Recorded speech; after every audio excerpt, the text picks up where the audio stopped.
ସେଇଟା ତ ପଥର ଶିଳ୍ପ ତାକୁ କଣ କରିବୁ? କ୍ଷୀର ବାହାର କରିବି।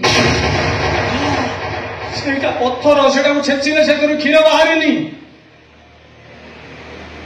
ମା ଛାତରୁ କ୍ଷୀର ବାହାରେ ଏକଥା ମୁଁ ଜାଣିଛି। ତମେ ତ କହୁଥିଲ। କଣ ମୁଁ କହୁଥିଲି? ଆରେ ତମେ କଣ ମୋ ପୁଅକୁ ଦେଖି ପାରୁନ? ସେ କାନ୍ଦି କାନ୍ଦି ତ ତଣ୍ଟି କେମିତି ଶୁଖିଗଲାଣି। ତାର ମୋ ପୁଅଟା ନା ନା ନା ନା ନା ନା ନା ନାଇଁ ମୋ ପୁଅର କିଛି କଥା ହବନି। କିଛି କଥା ହବନି ମୋ ପୁଅର। ମୋ ପୁଅକୁ ମୁଁ ବଞ୍ଚେଇବି। ମୋ ପୁଅକୁ ମୁଁ ବଞ୍ଚେଇବି। ମୁଁ ଦେବି ମୋ ପୁଅକୁ କ୍ଷୀର।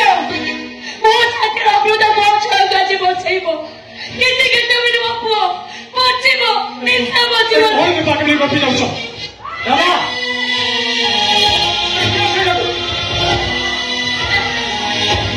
ଯଦି ମା ଆଖ୍ୟାରେ ଛୁଆର ଜୀବନ ଚାଲିଯାଏ ତାହେଲେ ଠିକ ସେ ମା ପଡ଼ିବାକୁ ନାଇଁ।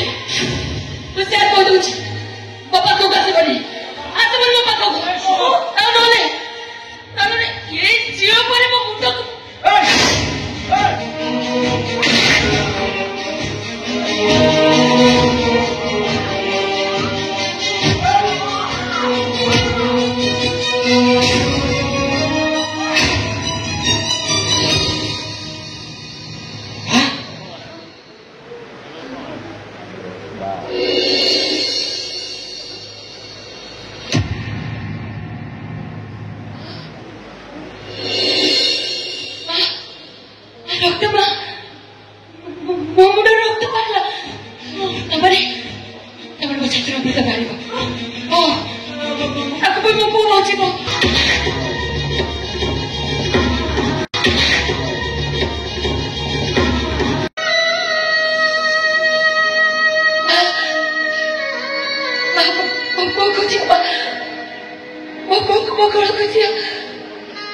Mau